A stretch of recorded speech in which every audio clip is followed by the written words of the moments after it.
días, muy buenas tardes y muy buenas noches. Vamos a hacer esta pequeña reflexión antes de empezar nuestro rosario. El día de hoy, en esta sección, tanto por qué orar cada día. Hay tantas cosas realmente por las que tenemos que agradecer al Señor, como siempre lo decimos, empezando por la vida misma que tenemos. Hoy día vamos a meditar de manera especial en lo que nos sugiere la primera lectura de la misa. Es Génesis 3, 1 al 8. Lo que hemos destacado es: podemos comer del fruto de los árboles del jardín, mas del fruto del árbol que está en medio del jardín, ha dicho Dios, no comáis de él, ni toquéis, so pena de muerte. ¿A qué nos conduce esta lectura? Dice: la serpiente era el más astuto de todos los animales del campo que Dios había hecho. Ojo, la primera cosa, tomemos nota: el más astuto de los animales. Cuando se refiere a la serpiente, se está refiriendo al más astuto de los animales. Y dijo a la mujer, con astucia, porque sabemos que es el demonio que está atrás, que es Satanás. Con su astucia que le caracteriza, le dijo a la mujer: ¿cómo es que Dios os ha dicho no comáis de ninguno de los árboles del jardín? Y ahí la pregunta es artera, es mentirosa, es cínica.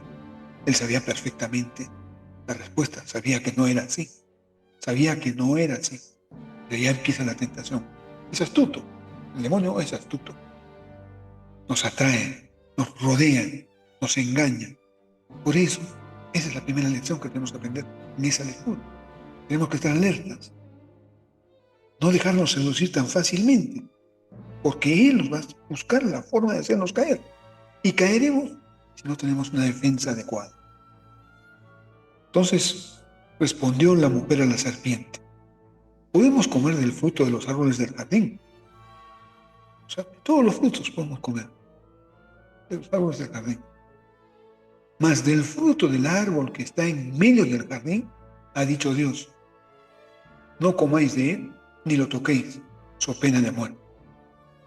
En su libertad infinita, en su sabiduría eterna, Dios, tenemos entonces que saber que estamos con Dios, no estamos con cualquiera, no es cualquiera, como la serpiente, no es cualquiera. Dios, a quien podíamos tener cerca, tan cerca, lo tenían tan cerca, Adán y Eva, les ha dicho que pueden comer de todo, todo. Pensemos, en todo podemos hacer, podemos llevarlo ahí, a extenderlo, podemos hacer cualquier cosa, todo está bien, excepto esto, con el poder, la divinidad, la sabiduría otra vez, la grandeza de Dios. Él puede decirnos eso. Él puede decir con toda libertad todo lo que quieras, pero esto no, de este árbol que está aquí, no. No sé si era un fruto envenenado, si fuera lo que fuera, ya es lo de menos. Lo más importante era que Dios había dispuesto eso y nos lo había dicho y nos lo había hecho entender adecuadamente. Como hay tantas cosas en este mundo y en esta vida de las que debemos cuidar. Claro, ahora, entonces posiblemente no. Lo único que podía desatar todo esto era el desobedecer a Dios. Era la primera relación que teníamos con Él. No debíamos desobedecerle y le desobedecimos. Ese es el pecado. Entró por ahí, por culpa de la tentación y la astucia de la serpiente y la debilidad nuestra, humana. Eso es lo que pasó. No obedecieron. Había que obedecer y no obedecieron. Primero cayó ella. Entonces, más del fruto del árbol que está en medio del jardín, ha dicho Dios, no comáis de él, ni lo toquéis, so pena de muerte. ¿Qué más? Pongámonos, siempre lo digo, en el caso de que tú estás con tu hijo y le dices, oye, no sé, se me ocurre una cosa terrible. hay un aserradero, estás en un aserradero, y dices, no te acerques ahí porque hay una cuchilla que está dando vueltas. Tú no la ves, pero está ahí. Es la que corta los árboles. No la llegas a ver y no llegas a entender el peligro que tiene, que entraña acercarse a él.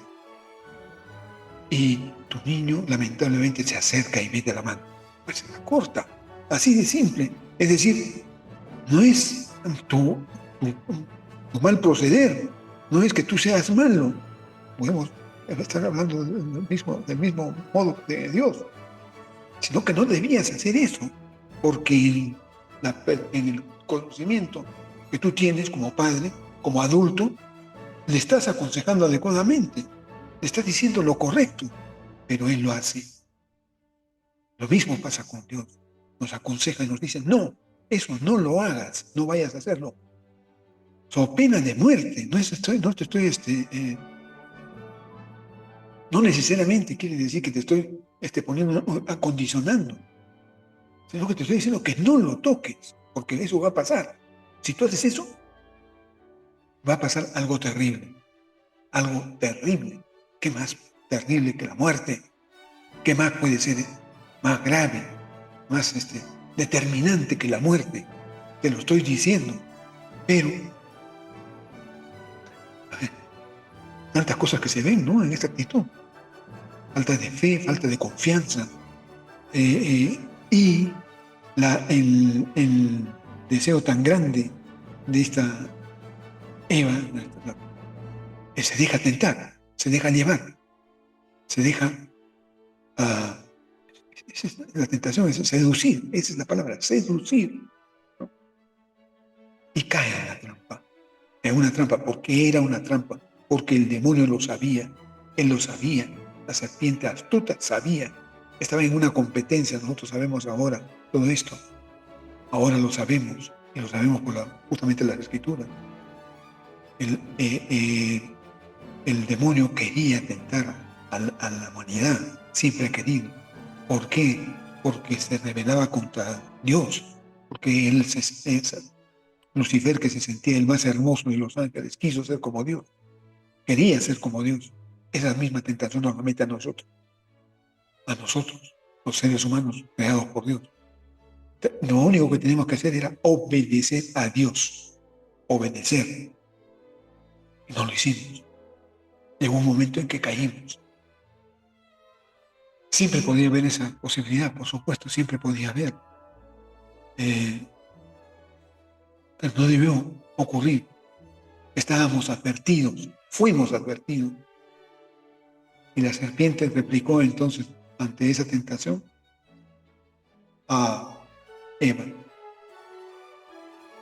De ninguna manera moriréis, les dice. Es que Dios sabe muy bien que el día en que comiereis, y eleva su propuesta todavía, peor. Esa es la tentación del demonio. Siempre nos hace eso. Siempre nos hace eso. Podemos encontrarlo en cada una de nuestras caídas. Es que Dios sabe muy bien que el día en que comiereis de Él, se os abrirán los ojos y seréis como dioses, conocedores del bien y del mal. ¡Qué maravilla! ¿No? Una maravilla. Lo que fue es que cayó en una tentación, con un diálogo. No hablan en este momento ni lo siquiera lo sugiere, de sexo entre el demonio y Eva. No tenemos que agregar eso es un agregado que la modernidad trata de ponerlo para hacerlo más atractivo, más llamativo, más tentador, seguramente. Pero no, simplemente el ser como dioses. Ser como Dios, yo creo que es mucho más que todo. Seréis como Dios, como dioses, porque conocemos el bien y el mal. Es decir, hoy hay un diálogo muy intenso. Y otra cosa que nos enseña también y podemos aprender de esta lectura es que con el demonio no se dialoga, y ese es otro error, otra debilidad de Eva. Y en la que caemos nosotros, y siempre caemos, porque empezamos, no, pero sí, no, sí, te dice, hasta que te convence, hasta que tú dices, bueno, ya, yo como sea, sí, total, nadie se va a enterar, nadie lo va a saber, solamente yo lo voy a saber. vamos a tenerlo escondido. Y eso es lo que nos pasa, nos tienta, porque caemos en el diálogo. Por eso lo primero que hay que hacer es rechazarlo y no escucharlo. Es lo que tendríamos que hacer. Y sigue entonces. Y como dice la mujer que el árbol era bueno para comer, apetecible a la vista, lo vio. Antes había pasado y no había querido ni mirarlo, porque Dios había dicho que no. Pero ahora ya el demonio la tienta. Dice, era apetecible a la vista y excelente para lograr sabiduría, como de su fruto, tomó de su fruto y comió. Y le dio también a su marido, que igualmente comió. O sea, ya pues podemos imaginar todos los diálogos y discusiones que tuvieron entre ellos para lograr eso. Así como fue, el demonio sedujo a la mujer lo sedujo al hombre.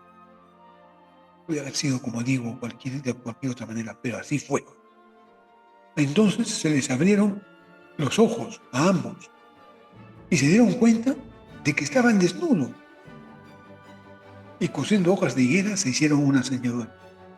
O sea, ya estamos viendo otra vez otra mensaje, ¿no?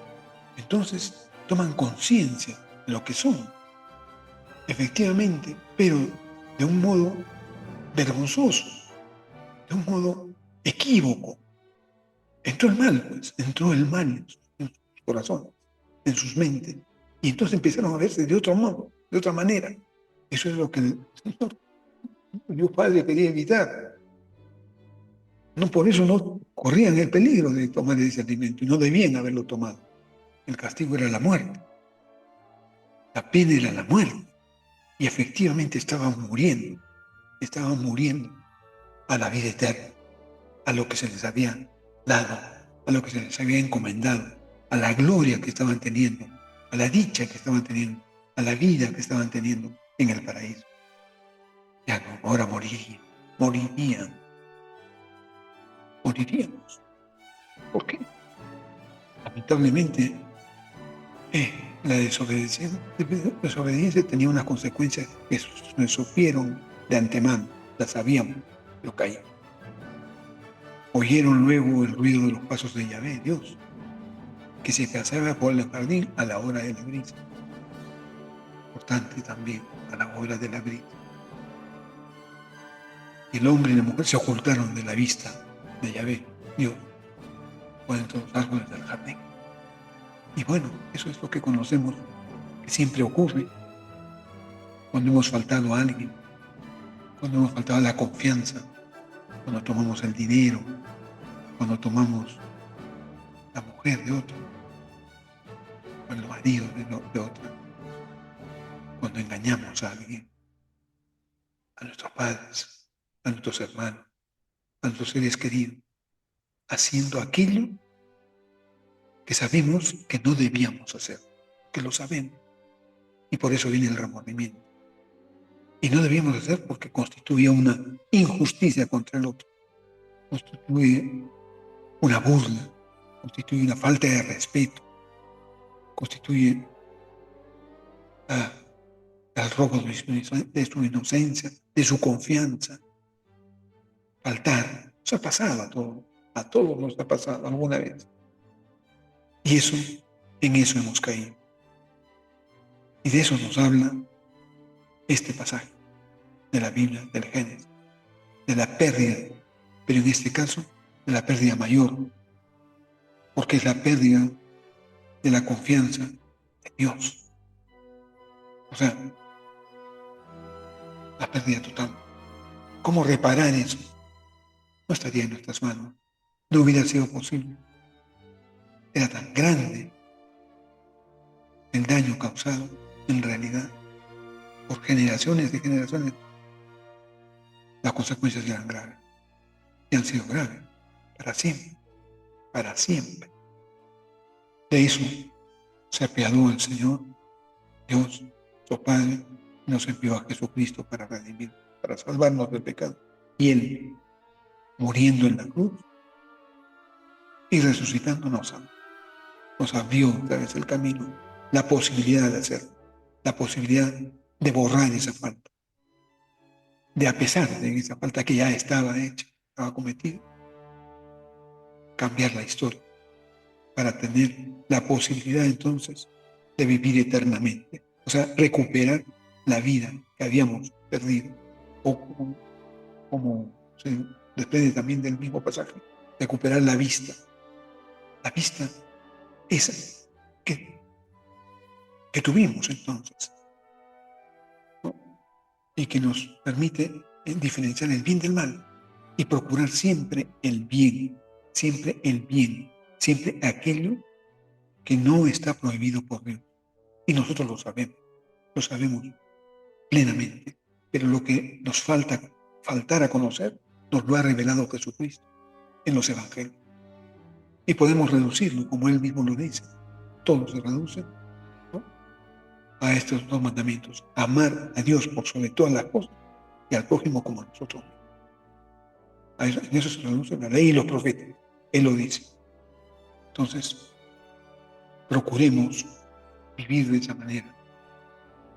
Pidámosle al Señor que nos ayude a superar esta vida de pecado en la que nos encontramos, muchas veces sumidos, y confiando en Él, busquemos primero la confesión de nuestros pecados, el perdón de nuestros pecados, y vivir entonces en gracia, fortaleciéndola cada día a través de la Eucaristía, los sacramentos que nos ha dejado, y la oración, el rosario constante, permanente. Que nos dé el Señor esa gracia. Amén. Y para finalizar, pues, feliz día de la amistad. No hay amigo más grande que el que da la vida por sus amigos. Ese es no hay amor más grande. Ese es el amor que nos tiene Jesucristo. No olvidemos. Si vamos a festejar a los amigos, recordemos el mayor amigo, al mejor amigo, que es Jesucristo, que es el modelo de amistad que nosotros debemos tener. Bien, así sea. Hasta mañana, si Dios quiere.